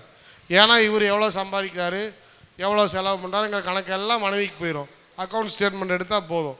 இல்லையா 2 பேருக்கு மெசேஜ் வரும், உங்கள் ஹஸ்பண்டு இன்றைக்கி KFCயில் 4 சிக்கன் வாங்கி சாப்பிட்டுக்கிறாரு அப்படிங்கிற மெசேஜ் யாருக்கு போயிடும், ஆமாம் அப்படியே மனைவிக்கு போயிடும். அல்ல மனைவி போய் எங்கேயாவது தங்க நகை வாங்கினாலும் சரி, வளையல் வாங்கினாலும் சரி, புடவை வாங்கினாலும் சரி, உடனே அந்த மெசேஜ் என்ன பண்ணிடும், கணவருக்கு போயிடும். உங்கள் மனைவி வந்து இந்த மாதிரி ஜோஸ் ஆளு காசில், ஜாய் ஆளு காசில் நகை வாங்கிட்டு இருக்கிறாங்க, இல்லை சென்னை சில்க்ஸில் ஒரு புடவை வாங்கியிருக்கிறாங்க, இத்தனை ஆயிரம் ரூபாய்க்கு பணம் வாங்கியிருக்கிறாங்க, அப்படியே போயிடும். ஆனால் ஒழிச்சு மறைச்சு நம்ம காசை நம்மளே வச்சு செலவு பண்ணோம் அப்படின்னு நினைக்கிறான் பாருங்க. ஒழிச்சு மறைச்சு அதே மாதிரி மனைவி நம்ம சம்பாதிக்கிற காசெல்லாம் சார் நம்ம செலவு பண்ணாமல் இவங்களுக்கெல்லாம் கொடுக்கணுமா அப்படிங்கிற ஒரு எண்ணத்தில் நம்மளே டாம் டூம் நான் அடித்து கிளப்பிட்டு ஓடிட்டு இருக்கிறாங்க. பார்த்தீங்களா, அங்கே தான் பிரச்சனையே ஸ்டார்ட் ஆகுது. ஆனால் 2 பேரும் ஒரே சரீரம், ஒரே சரீரத்தின் அவயங்களாக இருக்கிறோம். சொந்த சரீரத்தை எப்படி நேசித்து காப்பாற்றுறோமோ அதே போல் நம்முடைய மனைவி பிள்ளைகளை நேசித்து காப்பாற்ற வேண்டியது யாருடைய கடமையாக இருக்குது? நம்மளுடைய கடமையாக இருக்குது. அல்லேலூயா, அல்லேலூயா சொல்லுங்க பாப்பா. இதெல்லாம் கிறிஸ்துவ உபதேசம். இதுக்கு நீங்கள் மாறாக நீங்கள் செயல்படுறீங்க அப்படின்னா நீங்கள் செயல்பட்டுக்கோங்க, அதை பற்றி கவலை இல்லை. ஆனால் ஆண்டவர் குடும்பத்துக்குன்னு வைத்திருக்கிற ஆசீர்வாதங்கள் எல்லாம் நமக்கு கிடைக்காம போயிடும். குடும்பத்துக்குன்னு வைத்திருக்கிற ஐக்கியம் வந்து நமக்குள்ளே எல்லாம் போயிடும். குடும்பத்துக்குன்னு வைத்திருக்கிற சமாதானம், இதெல்லாம் கிறிஸ்டியன் டாக்ட்ரின். குடும்பத்தின் வைத்திருக்கிற சமாதானம், சந்தோஷம், மன மகிழ்ச்சி, மன நிறைவு, இவை எல்லாம் இல்லாமல் போயிடும். அதனால தான் புருஷனும் மனைவி யோசித்து 2 பேரும் ஒரே சரீரமாய் ஐக்கியமாய் ஒரே மாம்சமாய் இருக்க வேண்டியது ஆண்டவருடைய சித்தமாய் இருக்கிறது. ஹல்லேலூயா. நாம் அவருடைய சரீரத்தின் அவயங்களாகவும் அவருடைய சரீரத்தின் அவருடைய மாம்சத்திற்கும் அவருடைய எலும்புகளுக்கும் உரியவர்களாயும் இருக்கிறோம். அடுத்தது வாசிங்க. இது நிமித்தம் மனுஷன் தன் தகப்பனையும் தன் தாயையும் விட்டு தன் மனைவியுடன் இசைந்து இருவரும் ஒரே மாம்சமாய் இருப்பார்கள். இந்த வசனத்தை எங்கெல்லாம் போதிக்கிறோமோ அங்கெல்லாம் செருப்படி கல்லடி எல்லாம் நமக்கு கிடைக்கும். ஒரு பாஸ்டர் இந்த வசனத்தை சொல்லிட்டா போதும், ஐயோ என் பையனை என்கிட்ட இருந்து இந்த பாஸ்டர் பிரிச்சுட்டாரப்பா. பைபிள் என்ன சொல்லுது? இதன் நிமித்தம் மனுஷன் தன் தகப்பனையும் தன் தாயையும் விட்டு தன் மனைவியுடன் இசைந்து குடும்பத்தை பிரிச்சுட்டாங்கப்பா. எனக்கு இயேசு கிறிஸ்துவும் வேணாம், சபையும் வேணாம், ஒன்று வேணாம். இங்கே பிரிக்கணும்னு சொல்லலை, நல்லா புரிஞ்சுக்கோங்க. இந்த வசனம் வந்து பிரிக்கணும்னு சொல்லலை. ஏன்னா கடைசி வரைக்கும் நிறைய பேர் வீட்டில் என்ன பிரச்சனைன்னு சொன்னால், தகப்பன் தங்களுடைய பிள்ளைகளை வளர்த்தி அவங்களுடைய காலில் நிற்க வைக்கிறதுக்கு விட மாட்டேங்கிறாங்க. அதே மாதிரி இன்னும் அவன் குழந்தை தான் பாஸ்டர். வெளிநாட்டில் 18 வயசு ஆனால் அடித்து துரத்து விட்டுறான். கிறிஸ்தவ மக்களையும் சேர்த்தான்னு சொல்கிறேன். அவன் எப்படி ஃபீஸ் கட்டுவான், எப்படி படிப்பான், எப்படி அவன் வந்து வாழுவான், அதை பற்றி பெற்றோர்களுக்கு கவலையே இல்லை. Once you are 18 years old you are out of the family அப்படின்றாங்க. எப்பயாவது ஒருக்காக தான் தங்களுடைய பிள்ளைகளே பார்க்குறாங்க. நானும் 18 வயசு ஆனால் என் பிள்ளைகள்லாம் அனுப்பிவிட்றலான்ட்டு இருக்கிறேன். கூட வச்சுக்கிட்டு இருந்தா அப்பா அப்பான்ட்டு தான் இருப்பாங்க. போய் நீயே என்ன பண்ணு, ஏதோ ஒரு கோர்ஸை எடுத்து ஒரு காலேஜில் படித்து அங்கே இருக்கிற சூழ்நிலைகளெல்லாம் ஒத்து போய் எல்லாம் பண்ணி நீங்களாக வாழ்க்கையில் என்ன பண்ணுங்க, மேலே வாங்க. சும்மா அப்பா அம்மா அப்பா அம்மான்ட்டு உட்காந்துருக்காதீங்க. ஏன்னா இன்றைக்கி நம்மளுடைய பிள்ளைகள் காலேஜ் படிக்கிற வயசில் போய் சோறு ஊட்டிகிட்டு இருக்கிற ஆட்கள்லாம் இருக்கிறாங்க. காலேஜ் படிக்கிற வயசாகிடுச்சு, வாடா சாமி என் தங்கம் உட்காந்து சாப்பிடு. ஐயோ என் தங்கத்துக்கு கையால் சாப்பிட தெரியாது, நானே ஸ்பூன் எடுத்து என்ன பண்ணுறேன் என் தங்கத்துக்கு ஊட்டுறேன் அப்படின்னு என்ன பண்ணுறாங்க, ஊட்டுற ஆட்கள்லாம் இருக்கிறாங்க. இவன் படிக்கிறானா இவங்க படிக்கிறாங்களான்னு தெரில. இந்த நீட் எக்ஸாம் நடத்துகிறானா போய் பாருங்கள். எத்தனை பெற்றோர்கள் வெளியே நின்று தவமாக தவிச்சுக்கிட்டு இருக்கிறாங்க. தண்ணி வேணுமாடா, உனக்கு இளநீ வாங்கிட்டு வந்து கொடுக்கட்டுமாடா, ஏதாவது பண்ணி எப்படியாவது டாக்டர் ஆகிடுறா, என்ன வேணாலும் பண்ணுறோண்ணா, நாங்கள் தோப்புக்காரனை கூட போடுறோம்டா. ராத்திரியும் பகலுமா உட்காந்து டீயை வச்சு காப்பியை வச்சு எதையாவது பண்ணி, ஏன்னா சொந்தக்காரனுக்கு முன்னாடி இவனை டாக்டர் ஆகி காட்டணும். இவனுக்கு இருக்கிற வைராக்கியம் பாருங்கள். அவன் டாக்டர் ஆகிறது அவனுக்கு இஷ்டம் இருக்குதோ இல்லையோ அதெல்லாம் அவனுக்கு முக்கியம் இல்லை. அவன்கிட்ட கேட்டுருக்க கூட மாட்டான், என்னைக்காவது உனக்கு டாக்டர் ஆகணும்னு ஆசை இருக்குதாடா, கேட்டுருக்கூடும். அதெல்லாம் முடியாதுடா, அதெல்லாம் முடியாதுடா. உன் சித்தப்பா பையன் டாக்டர் ஆகிட்டான். உன் சித்தி பையன் டாக்டர் ஆகிட்டான். உன் மாமன் பையன் டாக்டர் ஆகிட்டான். அதனால் நீ என்னதான் ஆகணும்? டாக்டர் தான். இது நம்முடைய சமுதாயம். ஸ்தோத்திரம். அதனால் நான் யாரையும் டாக்டர் ஆகாதீங்கன்னு சொல்லலை. ட்ரை பண்ணுங்க. ஸ்தோத்திரம். அல்லேலூயா. ட்ரை பண்ணுறதுல ஒன்றும் கிடையாது. எல்லாரும் ட்ரை பண்ணலாம். எல்லா பிள்ளைகளும் நீட் எழுதலாம். ஸ்தோத்திரம். எல்லோரும் எழுதுங்க. ஆனால் நம்ம ஆட்கள் இருக்கிறாங்க பாருங்கள், அங்கேயே உட்காந்து டென்ட் அடித்து சாப்பாடு அங்கேயே கட்டிக்கிட்டு வந்து, தண்ணியெல்லாம் கட்டிக்கிட்டு வந்து, கூல்ட்ரிங்க்ஸ் வாங்கிட்டு வந்து, எல்லையும் வாங்கிட்டு வந்து, குடுறா சாமி எல்லாம் பண்ணி கடைசியில் அவனை போய் உட்கார வச்சு அவனை பறித்து எழுதி வச்சுட்டு கடைசியில் ரிசல்ட் வர்றப்போ அவன் காணாமல் போயிடுவான். ஏன்னா இத்தனையும் பண்ணிக்கிறான் நம்ம அப்பா, இவ்வளோ பண்ணிக்கிறான் நம்முடைய அம்மா. அந்த மார்க்கு மட்டும் வரலை, நம்மளை உரிச்சு எடுத்துருவாங்கன்ட்டு அவன் காணாமல் போயிடுவான். கடைசியில் நீட் ரிசல்ட் அப்போ என் பையனை காணாம தேடிட்டு இருப்பீங்க. ஏன் அப்படின்னு சொன்னால், நம்ம என்ன பண்ணுறோம், அந்த அளவுக்கு அவன் காலில் அவன் நிற்கணும்னு விட்டுறணும். அல்லேலூயா. அல்லேலூயா சொல்லுங்கள். நீ எழுதுகிற வரைக்கும் எழுதி பாஸ் ஆகும். நீ போ. இல்லையா, சரி, அதுக்குன்னு கர்த்தர் என்ன காண்பிக்கிறாரோ, என்ன சித்தம் வைத்திருக்கிறாரோ அதில் போ. நிச்சயமாக நீ நிறைவேறுவ. அல்லேலூயா. டாக்டர் ஆகிட்டு பேஷண்ட்டு வராத ஆட்கள்லாம் நிறைய பேர் இருக்கிறான். பேஷண்ட்டே வரமாட்டேங்கிறாங்க அவனுக்கு. யாராவது ஒரு பேஷண்ட்டை கூட்டிகிட்டு வந்தால் நர்ஸுக்கு கமிஷனு. அப்படித்தான் இங்கே இருக்கிற ஒரு பாட்டியை கூட்டிகிட்டு போய் ஆப்ரேஷன் பண்ணிட்டாங்க. எனக்கு தெரியாமல் நல்லா நடந்துட்டு இருந்துச்சு, சர்ச்சுக்கு வந்துட்டு இருந்துச்சு. அதை கூட்டிகிட்டு போய் இதுக்கு அது என்ன ஆப்ரேஷனுக்கு ஆள் இல்லைன்னு கூட்டிகிட்டு போய் அந்த பாட்டியை உட்கார வச்சு அறுத்து எடுத்துட்டான். அது பண்ணிட்டு வந்து சொல்லுது, என்னைய கொண்டு போய் இந்த மாதிரி ஆகிட்டாங்க, ஆஸ்பத்திரி மேலே கேஸ் போட போகிறேங்குது. யாருமா நான் கூட்டிகிட்டு போனா அப்படின்னா சர்ச்சு விசுவாசி.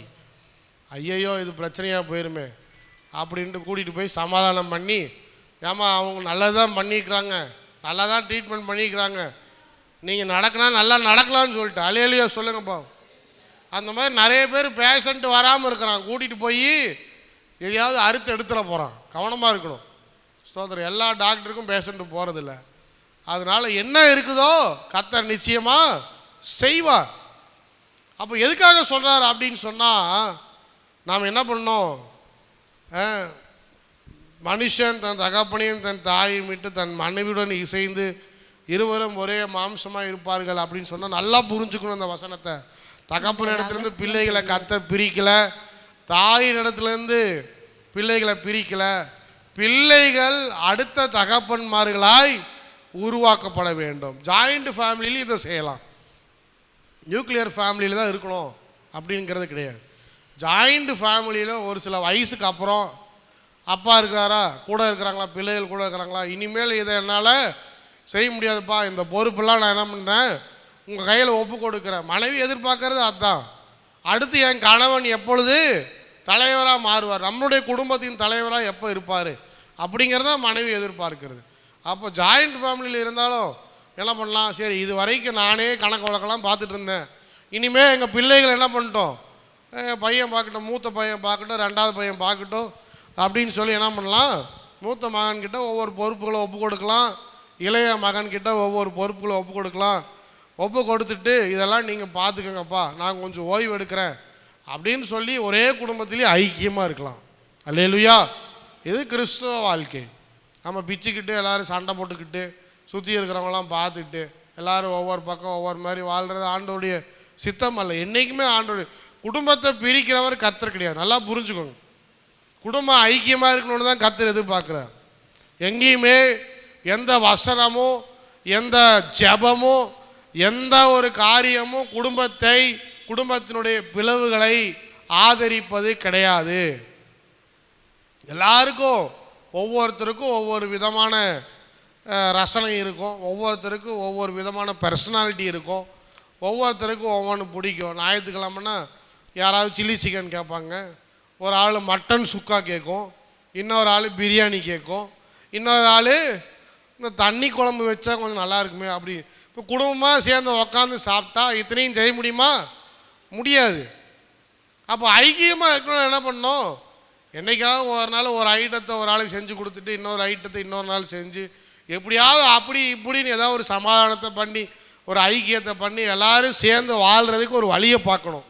அதான் கிறிஸ்துவ வாழ்க்கையில் இயேசு கிறிஸ்து எதிர்பார்க்கிற காரியம். அல்லேலூயா. எல்லாருக்கும் ஒவ்வொரு தரிசனம் இருக்கும், எல்லாருக்கும் ஒவ்வொரு விதமான எதிர்பார்ப்பு இருக்கும். ஆனால் எல்லாத்தையும் நிறைவேற்றவும் முடியாது, எல்லாருக்கும் எல்லாத்தையும் செய்யவும் முடியாது. ஆனால் வேத புஸ்தகம் என்ன சொல்லுது?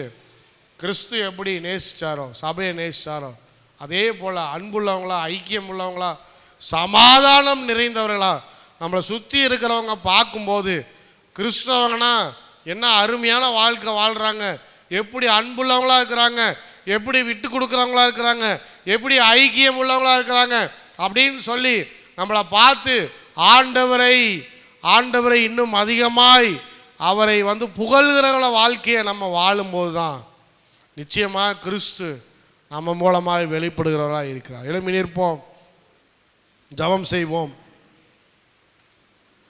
எப்படி சபைக்குள்ள ஐக்கியம் முக்கியமோ அதே போல குடும்பத்துக்குள்ள ஐக்கியம் முக்கியம். கடைசியில் சொல்றார், இது ஒரு ரகசியம் அப்படின்னு சொல்றார். இந்த ரகசியம் பெரிதான ரகசியம் சொல்றார். இதே போல நம்முடைய வாழ்க்கையில் குடும்பங்களுக்குள்ள, கணவன் மனைவிக்குள்ள கர்த்தர் ஐக்கியத்தை உறுதிப்படுத்த முடியாது, இன்னும் அதிக பலனை கொடுக்க முடியாது, பிரிவினவாதங்கள் எல்லாம் கர்த்தர் மாற்ற முடியாது. நிறைய பேர் இந்த பிரிவினைகளை தூண்டி விடுகிற ஆட்கள், பிரிவினவாதங்களை ஆதரிக்கிற ஆட்கள் நிறைய பேர் நம்மளை சுற்றி இருக்கிறாங்க. அவங்களுக்கு இடம் கொடுக்காம என்றைக்குமே நல்லா புரிஞ்சுக்கணும், நாம் ரெண்டு பேரும் ஒரே மாம்சமாக இருக்கிறோம், ஒரே அவயமாக இருக்கிறோம். என்றைக்குமே பிரிவினவாதத்துக்கு இடம் கொடுக்கக்கூடாது. மனைவியை நேசிக்க வேண்டும், மனைவிகளோ புருஷனுக்கு கீழ்ப்படிய வேண்டும், பெற்றெடுத்த குழந்தைகளை ஆதரிக்க வேண்டும், நேசிக்க வேண்டும், கிறிஸ்துவின் சாயல்ல வளர்த்த வேண்டும். இதுதான் கிறிஸ்துவ வாழ்க்கை. ஜெபம் பண்ணுவோம். நல்ல ஆண்டவரே, இன்றைக்கு நீர் பேசின வார்த்தைகளுக்காக நன்றி. பவுல் இயேசு சபைக்கு சொன்ன அற்புதமான காரியங்கள் இவைகளை தியானிக்க நீர் கிருபை தந்தீர். தொடர்ந்து ஆண்டவரே இங்கே வந்திருக்கிற ஒவ்வொருடைய குடும்பங்களிலும் ஐக்கியத்தையும் சமாதானத்தையும் பலப்படுத்தும்படியாக எல்லா பிரிவினவாதங்களையும் மாற்றி ஒருவரோடு ஒருவர் ஐக்கியமாய் சமாதானத்தோடு ஆண்டவரே வாழ கர்த்தர் உதவி செய்ய முடியாது நாங்கள் செபிக்கிறோம். அப்பா, தேவையில்லாத காரியங்கள் நாங்கள் குடும்பத்திலேருந்து நீக்கி போடுங்க, மாற்றி போடுங்க. கணவன் மனைவிக்குள்ள ஒரு ஐக்கியத்தையும் சமாதானத்தையும் தாங்க.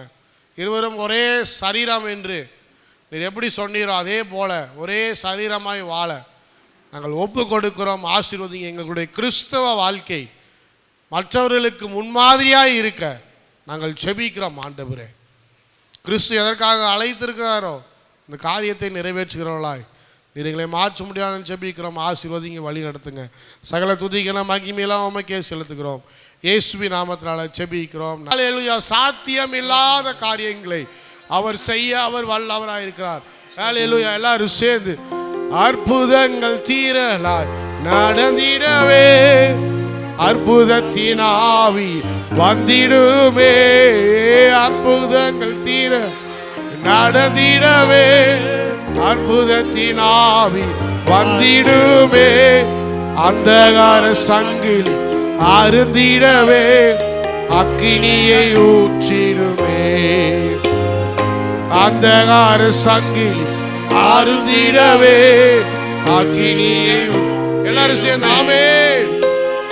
அற்புதங்கள் தீரலாய் நடந்திடவே அற்புதத்தின் ஆவியே வந்திடுமே, அற்புதங்கள் தீரலாய் நடந்திடவே அற்புதத்தின் ஆவியே வந்திடுமே, அந்தகார சங்கிலிகள் அருந்திட இயேசுவின் நாமத்தினால ஆமென். அந்தகார சங்கிலிகள் அருந்திடவே அக்கினியை ஊற்றிடுமே, ஊற்றிடுமே வல்லமையை இந்த நாளில் எங்கள் மீது ஊற்றிடுமே, அக்கினியை இந்த நாளில் நாளில் எங்கள் மீது வல்லமையோ ஊற்றிடுமே வல்லமையை. இந்த நாளில் எங்கள் மீது ஊற்றிடுமே அக்கினியை. இந்த நாளில் எல்லாரும் சேர்ந்தாமே வல்லமை. கரங்களை உயர்த்தி கேட்போமா? தேசத்தை உமக்காய் கலக்கிட அபிஷேகம் அபிஷேகம் ஊற்றுமே. ஆனல் கொண்டு உமக்காய் எழுப்பிட வல்லமை வல்லமை தாருமே. தேசத்தை உமக்காய் கலக்கிட அபிஷேகம் அபிஷேகம் ஊற்றுமே. ஆனல் கொண்டு உமக்காய் எல்லாரும் சேர்ந்தாமே வல்லமை வல்லம் தாருமே. தேசத்தை உமக்காய் கலக்கிட அபிஷேகம் அபிஷேகம் ஊற்றுமே. ஆனல் கொண்டு உமக்காய் வல்லமை வல்லமை தாருமே. தேசத்தை உமக்காய் கலக்கிட அபிஷேகம் அபிஷேகம் ஊற்றுமே. ஆனல் கொண்டு உமக்காய் இயேசுவின் நாமத்தில் வல்லமை வல்லம். ஓ ரபதி ரபப ரப சபத ஓ ரபதி ரபப ரப சபதி ரப. ஹalleluya. ஓ yes Lord yes Lord. thank you Lord thank you Lord. வல்லமை வல்லமை தாருமே. தேசத்தை உமக்காய் கலக்கிட அபிஷேகம் அபிஷேகம் ஊற்றுமே. ஆனல் கொண்டு உமக்காய் வல்லமை வல்லமை தாருமே. தேசத்தை உமக்காய் கலக்கிட அபிஷேகம் அபிஷேகம் ஊற்றுமே.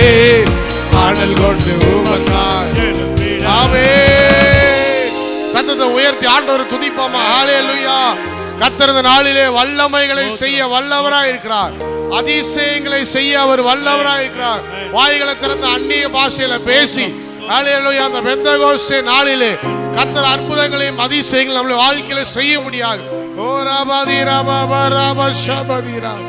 ஹalleluya ஹalleluya. ஓ ரபதி ரபப ரப ஷபதி ரப. ஹalleluya ஹalleluya ஹalleluya ஹalleluya ஹalleluya ஹalleluya ஹalleluya ஹalleluya ஹalleluya ஹalleluya ஹalleluya. கர்த்தர் நல்லவர், அவர் கிருபை என்றும் உள்ளது. ஹalleluya ஹalleluya ஹalleluya. மறைவிடமே ஆராதனை, உறைவிடமே உமக்கு ஆராதனை. மறைவிடமே ஆராதனை, உறைவிடமே உமக்கு ஆராதனை. அடைக்கலமே ஆராதனை, புகலிடமே உமக்கு ஆராதனை. ஆராதனை உமக்கு ஆராதனை. நேசிக்கும் இயேசுவே, நேசிக்கும் இயேசுவே ஆராதனை. ஆராதனை உமக்கு ஆராதனை. என்னை ஆதரிக்கும் ஆதரிக்கும் இயேசுவே ஆராதனை. ஆராதனை ஆராதனை உமக்கு ஆராதனை. நேசிக்கும் இயேசுவே ஆராதனை. ஆராதனை உமக்கு ஆராதனை. ஆதரிக்கும் இயேசுவே ஆராதனை. ஆராதனை உமக்கு ஆராதனை. நேசிக்கும் இயேசுவே ஆராதனை. பக்கத்தில் 1000 பேர் விழுந்தாலும் என்னை அணுகாமல் காப்பவரே. வல பக்கத்தில் 10,000 விழுந்தாலும் என்னை அணுகாமல் காப்பவரே, அடைக்கலமான என் தாவரமே, என்னை அணுகாமல் காப்பவரே, அடைக்கலமான என் தாவரமே, என்னை அணுகாமல் காப்பவரே, மறைவிடமே, உறைவிடமே, உமக்கு ஆராதனை. அடைக்கலமே, அடைக்கலமே, ஆராதனை, புகலிடமே, உமக்கு ஆராதனை, மறைவிடமே, ஆராதனை, உறைவிடமே, உமக்கு ஆராதனை, புகலிடமே, புகலிடமே, அடைக்கலமே, அடைக்கலமே, உமக்கு ஆராதனை, ஆராதனை, ஆராதனை, உமக்கு ஆராதனை, நேசிக்கும் இயேசுவே ஆராதனை, ஆராதனை, உமக்கு ஆராதனை, என்னை ஆதரிக்கும் ஆதரிக்கும் இயேசுவே ஆராதனை, ஆராதனை, உமக்கு ஆராதனை, நேசிக்கும் இயேசுவே ஆராதனை, உமக்கு ஆராதனை, ஆதரிக்கும் இயேசுவே ஆராதனை. எல்லாரும் கரங்களை உயர்த்தி ஆராதனை, உமக்கு ஆராதனை, நேசிக்கும் இயேசுவே ஆராதனை, ஆராதனை, ஆராதனை, உமக்கு ஆராதனை, ஆதரிக்கும் இயேசுவே ஆராதனை, ஆராதனை, உமக்கு ஆராதனை, என்னை நேசிக்கும் நேசிக்கும் இயேசுவே ஆராதனை, ஆராதனை, உமக்கு ஆராதனை, ஆதரிக்கும் இயேசுவே ஆராதனை. இன்னொரு விஷயம் சொல்லுவோமா? மறைவிடமே ஆராதனை, உறைவிடமே, உமக்கு ஆராதனை, அடைக்கலமே, அடைக்கலமே, ஆராதனை, புகலிடமே, உமக்கு ஆராதனை, ஆராதனை, உமக்கு ஆராதனை, நேசிக்கும் இயேசுவே ஆராதனை. எல்லாரும் சேர்ந்து ஆராதனை, உமக்கு ஆராதனை, என்னை ஆதரிக்கும் இயேசுவே ஆராதனை, ஆராதனை, உமக்கு ஆராதனை, என்னை நேசிக்கும் இயேசுவே ஆராதனை. எல்லாரும் சேர்ந்து ஆராதனை, உமக்கு ஆராதனை, என்னை ஆதரிக்கும் இயேசுவே ஆராதனை. கரங்களை தட்டி ஆண்டவர் நாமத்தை மையப்படுத்துவோமா? ஹல்லேலூயா. சோத்ரம் சோத்ரம் சோத்ரம் சோத்ரம் சோத்ரம்.